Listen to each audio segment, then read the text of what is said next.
जी, break से आ गए वापस। आपको कहेंगे एक बार फिर से वेलकम बैक एंड सुबह बखैर। और बात करूंगी कि कभी कभी इंसान की ज़िंदगी में कोई ऐसा हादसा हो जाता है या कोई बीमारी हो जाती है, या फिर ये कह लें कि कभी एज के साथ साथ आप कमज़ोरी का शिकार हो जाते हैं, या अगर एज ना भी हो तो बाज़ दफ़ा जो है आपको बहुत ज़्यादा वीकनेस फील होती है, आपके जॉइंट्स में पेन हो रही होती है, या आपको नहीं पता होता कि मसल्स पेन है या जॉइंट्स पेन है।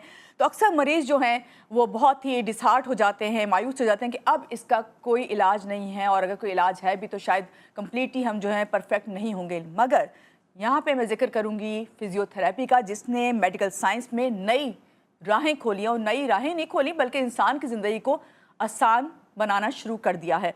ये ना सिर्फ मरीजों को दोबारा हरकत और ज़िंदगी का हौसला देती है, बल्कि ऐसे मरीज़, जैसा कि मैंने अभी कहा, जिन्हें लगता है कि उनका जो मर्ज़ है वो लाइलाज है, उनके लिए अभी भी उम्मीद की किरण है एक फिजियोथेरेपी करवा लेने से।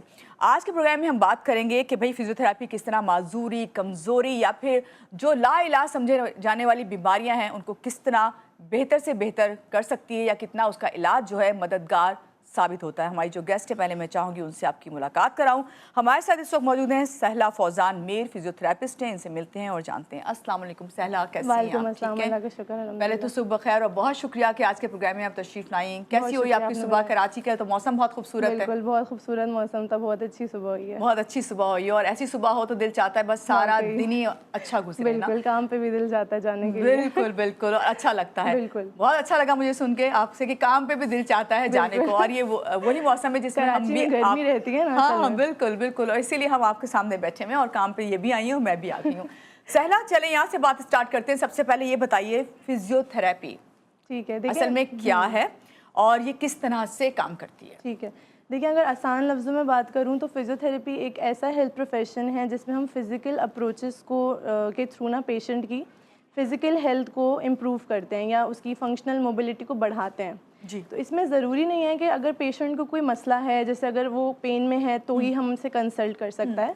अभी हमारे पास ये है, जैसे पोस्चरल ट्रेनिंग है, या जैसे हम एथलीट के लिए भी कि उसको री इंजरी से या इंजरी होने से हमें प्रिवेंट करना है।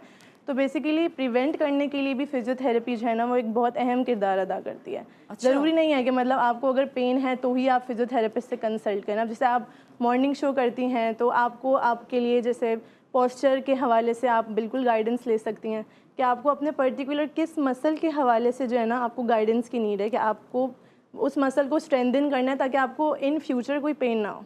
अच्छा, जब आपने ये बात की ना प्रिवेंट की, तो प्रिवेंट के पे तो ये है कि अगर आपने पहले से बचाव कर लिया तो आप अच्छा है। तो लाइक जनरली बात बताएं कि हम ज़्यादातर जो ऑफिस में बैठने वाले मर्द और ख़वातीन हैं उनके लिए क्या पोस्चर होना चाहिए? ज़्यादातर जो होते हैं, आपको पता है आजकल सिस्टम पे बैठे हुए हैं, एक ही पोस्चर में बैठे हैं, तो जब उठते हैं तो आपको वो आपकी फ्रेश फील नहीं आ रही होती। तो थोड़ा सा पहले ये बताएं, फिर आगे मैं आपसे सवाल करती हूं। देखिए, सबसे पहले तो मैं ये बोलूँगी कि हमारे यहाँ पे बहुत लैकिंग है कि प्रॉपर पोस्चरल चेयर्स नहीं होती। जैसे अर्गोनॉमिकल हमें चेयर्स चाहिए। अब कंप्यूटर में आपको पता है कि स्ट्रेट आपको 5 आवर्स की आपको जॉब करनी है, उसमें मुश्किल से ब्रेक मिलती है 10 to 15 मिनट्स, और इतना वर्कलोड होता है कि इतना कोई मूवमेंट कर नहीं पाता। तो अब इसमें आपको सबसे पहले देखें, आई एंगल का आपको बहुत ख्याल रखना है कि आपका जो पीसी है या कंप्यूटर है वो आपका आई लेवल पर हो। अब अगर आपकी भी मैं बात करूं तो आपको अगर बैठना है तो जाहिर सी बात है ब्रेक वगैरह में आपको प्रॉपर चहलकदमी करनी चाहिए, या थोड़ा सा इस तरह का कुछ पोस्चर अपना चेंज करें जिससे एक मुसलसल पोस्चर में, क्योंकि ये है कि मसल्स ना एक वक्त तक फिर नहीं वर्कलोड बर्दाश्त करेंगे। तो या तो ज़्यादा बेहतर ये है कि आप लोग फिर ट्रेनिंग ले लें कि आपको किस मसल के हवाले से, क्योंकि सबका ऑक्यूपेशन फ़र्क है, तो मसल्स जो हैं वो सबके डिफरेंट तरीके से ना फिर डिफरेंट वे में काम कर रहे हैं। तो पर्टिकुलर मसल को ट्रेन करने के लिए ना पर्टिकुलर एक्सरसाइजेज होती हैं। तो जिसको जो मसल के लिए मतलब चाहिए ना, तो वो ज़रूर कंसल्ट करके मसल्स के ऊपर हम, क्योंकि हमारा मेजर रोल होता है मसल्स पे ना, ठीक है, तो एक्सरसाइजेस करें। तो यही प्रिवेंटिव आप समझे मेजर्स हैं जो हमें लेने चाहिए पहले से, तो फिर ज़रूरत ही नहीं पड़ेगी आपको। बहुत अच्छी आपने बात की सहला। अब मुझे एक बात ये पूछनी है कि हमारे तो ये पता ही नहीं था ना, यानी नॉलेज में ही नहीं था, अवेयरनेस नहीं है कि आपको प्रिवेंट भी करना जो है वो बहुत ज़रूरी है। मगर यहाँ पे जब इन्होंने बताया तो आप सबको ये सुनने के बाद एहतियात करना ज़रूरी है। जो भी आपका पोस्चर हो, जो भी आप काम करें वो डायरेक्टली हो, आप जो है कभी भी साइड या उससे आप ना बैठें, वरना मसला हो जाता है। अब बात करते हैं जो लाइलाज समझते हैं लोग, जो मर्ज ऐसा हो जाता है, कोई हादसा हो गया, कोई आपके मसल्स जो है उनमें कोई स्ट्रेच हो गया, कुछ इस तरह की बात हो गई, या कोई हर्ट हो जाए, अक्सर खवातीन घर में काम कर रही होती हैं, कुछ ना कुछ चोट लग ही जाती है, बिल्कुल ऐसा ही है। तो उसमें खास तौर से वो जो लाइलाज मर्ज हो जाते हैं, क्या कितना मददगार है ये फिजियोथेरेपी, हमारे नाज़रीन को बताएं। देखिए, अगर तो मैं आपको बताना शुरू करूँ तो बहुत बहुत सारे ऐसे ज़्यादा। मसले हैं, ठीक लेकिन है, हम लेकिन मैं चाहेंगे कि कॉमन, जो हाँ कॉमन है। बिल्कुल, जो कॉमन, जैसे अगर मैं घुटनों की बात करूँ तो बहुत, अगर पेशेंट को ये नहीं पता कि उसको किस चैनल पे, सबसे पहले मैं बात करूँ किस चैनल के थ्रू से कंसल्ट करना है। पेशेंट पहुंच जाता है डायरेक्ट सर्जन के पास, सर्जन लिख के दे देगा, एज कुछ भी नहीं है, 45 है, वो लिख देगा आपको तो नी आपके चेंज मतलब कराने हैं, टोटल नी रिप्लेसमेंट की सर्जरी होगी। अब पेशेंट वो घर पे बैठ जाएगा, अब तो मेरे मतलब डॉक्टर ने बोल दिया है कि ऑपरेट कराना है, ये वो। तो वो चैनल बेसिकली आपके प्रोग्राम के थ्रू ये अवेयरनेस क्रिएट करनी है कि चैनल बेसिकली ये है कि आपको, अगर आप फिजियोथेरेपी के पास पहले कंसल्ट करते हैं तो ऐसा नहीं है कि बिल्कुल, अगर वो आपको ऑस्टियोआर्थराइटिस बेसिकली यूजुअली जब होता है, जब घुटने चेंज करने की आती है ना नौबत, तो आपको हम मसल्स को इतना ट्रेन करते हैं कि आपको बेसिकली उन मसल्स के ऊपर वेट डाल के आपकी ज़िंदगी बहुत बेहतर हो सकती है। देखिए, अब कुछ एहतियातें तो हैं जो आपको करनी है। अब सारी ज़िंदगी तो ऐसा नहीं हो सकता कि आप ज़मीन पर बैठें और आप बोलें कि घुटने मोड़ के बैठना है आपको, अगर बैठना है तो ठीक है, कुछ चेंजेस आपको करनी पड़ेंगी। ऐसा नहीं है कि बिल्कुल चीज़ें ज़ीरो, लेकिन ऐसा भी नहीं है कि सबके लिए ही है ये। बहुत सारे मेरे ऐसे मरीज़ भी आए हैं जो सब कुछ फिर वापस से भी स्टार्ट कर लेते हैं, मतलब फिजियोथेरेपी की एक्सरसाइजेस प्रोग्राम में इनरोल होके। इतने पेशेंट्स ऐसे हैं जिनको कमर की तकलीफ थी, उनको ऑपरेशन का बोला, बट वो फिजियोथेरेपी के थ्रू उनकी वो मसला भी हल हो गया। इवन जो सबसे मेन चीज़ मैं बात करूँगी फालिज की, जी, तो फालिज की बात बहुत ज़्यादा, आपको पता है डिप्रेशन के भी पेशेंट्स हमारे पास बहुत आ रहे होते हैं, और वो बस फिर बोलते हैं, बिल्कुल आइसोलेट हो जाते हैं कि अब हमें ना मतलब कहीं जाना ही नहीं है, हम ठीक नहीं हो सकते।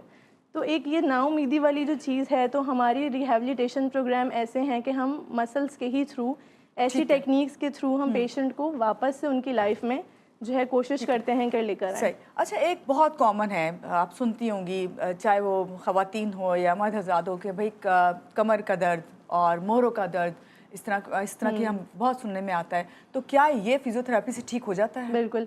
अच्छा, देखिए, अब इसमें भी बहुत सारी चीज़ें हैं कि पानी नहीं पीते, ठीक है। अब पानी नहीं पीते तो नेचुरली क्या है, हमारी डिस्क होती हैं, मोरे मतलब जो जो हमारे रीढ़ की स्पाइनल, हड्डी हाँ, कहलाती है। स्पाइनल कॉर्ड के दरमियान हमारी डिस्क मौजूद होती है, जो जेली सब्सटेंस है। उसमें बेसिकली फ्लूइड होता है, जो हमारा, अगर हम पानी का इंटेक अच्छा रखते हैं, उसकी हेल्थ अच्छी रहती है।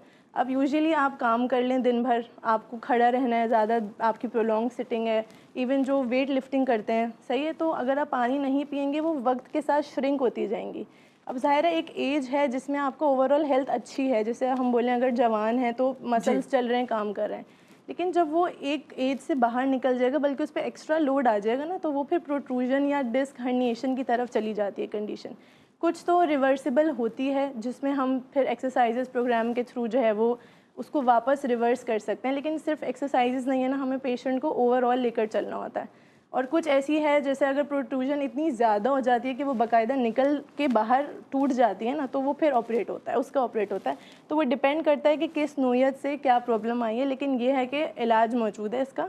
आपको अगर कंजर्वेटिव, पहले तो हम क्योंकि मशवरा देते हैं कि हर कोई नहीं इलाज करा सकता ना ऑपरेशन, ज़रूरी नहीं होती कि हर मतलब एज ऐसी हो या उसके साइड इफ़ेक्ट्स ऐसे हैं। किसी को अगर डायबिटीज़ है तो ज़रूरी नहीं उसका क्योर अच्छे तरीके से हो जाए, वो रिकवर अच्छा कर जाए। तो बहुत सारी चीज़ें देखनी पड़ती हैं, लेकिन ये है कि फ़िज़ियोथेरेपी से अगर आप एक दफ़ा कंसल्ट कर लेंगे ना, तो वो आपको बेटर, एटलीस्ट कंसल्ट हम खुद, अगर हमें लगता है ना हमारा केस नहीं है, हम आगे रेफ़र कर देते हैं। पेशेंट को एटलीस्ट ये पता चल जाए ना कि उसके लिए बेहतर क्या है। अच्छा, यहाँ पे ये भी गाइड करके जाएं कि किस कंडीशन में आपको लगता है कि हमें सबसे पहले फिजियोथेरेपिस्ट के पास ही जाना चाहिए? ठीक है, देखें, कुछ ऐसे केसेस जैसे अगर गिरे हैं और लग रहा है स्वेलिंग हो रही है, ठीक है, और लगा कि जैसे खदशा है कि हड्डी टूट गई या बाल आ गया, तो वो तो हमारा केस नहीं होता, क्योंकि हम जब तक एक्सरे या किसी ऑर्थोपेडिक के थ्रू हम उस चीज़ को डील करवाते हैं कि अगर खुदा ना खास्ता हड्डी टूटी है तो पहले ऑपरेट होगा, इस तरह के केसेस।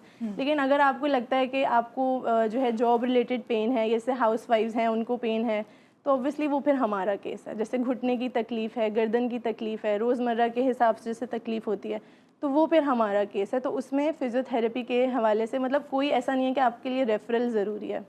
आप लोग आ सकते हैं, फ़िज़ियोथेरेपी से करें, नहीं होगा हम आगे रेफ़र कर देंगे आपको। मुझे ये बताइए साहिला कि फिजियोथेरेपिस्ट हैं आप और माशाल्लाह बहुत अच्छा काम कर रही हैं।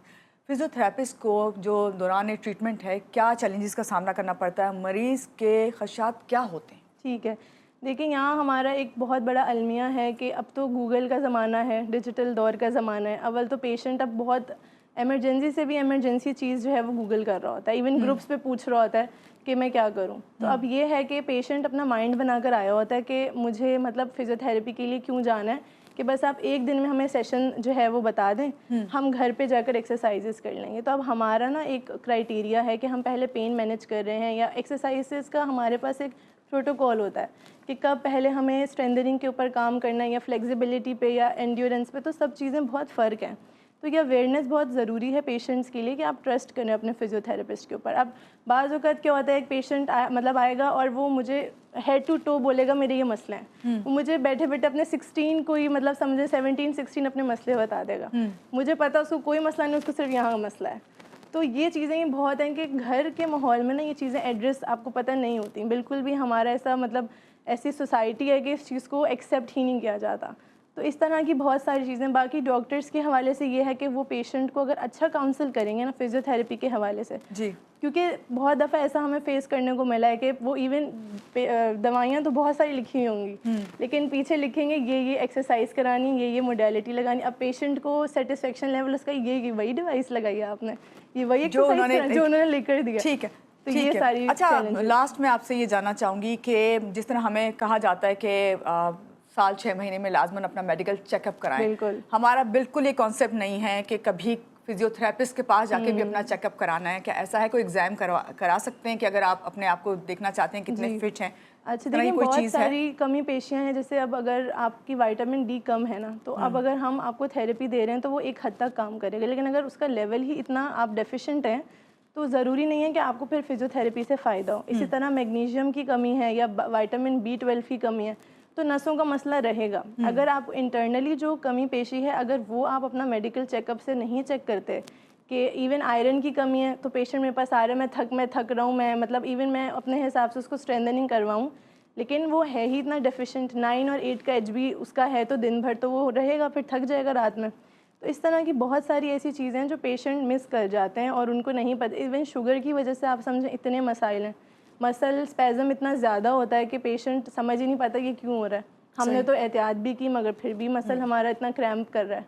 तो मेडिकल चेकअप बहुत ज़रूरी है फिजियोथेरेपी के साथ साथ, ओवरऑल स्क्रीनिंग बहुत ज़रूरी है। और मेडिकल चेकअप के बाद ही आपको पता चलेगा कि आपको फिजियोथेरेपिस्ट की ज़रूरत है या नहीं। बहुत शुक्रिया। हाँ बिल्कुल जी, आप कुछ कहना चाह रही हैं? मैं ये कह रही थी, मैंने कहा फिजियोथेरेपी के हवाले से यही है कि अगर आप चाहते हैं कि आप प्रिवेंट करें या फिजियोथेरेपी के हवाले से मेजर मैं ये बात करूँगी कि एक वो चीज़ जैसे अगर हम डाइट करते हैं तो ज़रूरी नहीं है कि हमने बस 1 दिन कर लिया, 2 दिन कर लिया फिर हम छोड़ेंगे तो हमारा वेट सही रहेगा, ऐसा नहीं होता।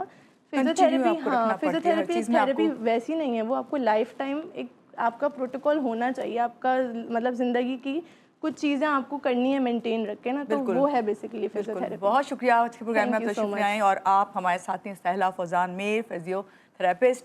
और आपको यही कहूँगी कि उन्होंने बहुत अच्छी बात कही कि आप ज़िंदगी में ज़ाहिर बात है हर वक्त हर एज में तो एक जैसे नहीं रहते, लेकिन कोशिश ये क्या करें कि आप जो भी काम करें, जो भी पोस्चर रखें अपने काम के मुताबिक, ताकि आपको जितनी आसानी हो वही आपकी ज़िंदगी में आसानी फिर ला सकता है। तो यहाँ लेंगे एक छोटी सी ब्रेक के बाद वापस आते हैं, रहिएगा हमारे साथ।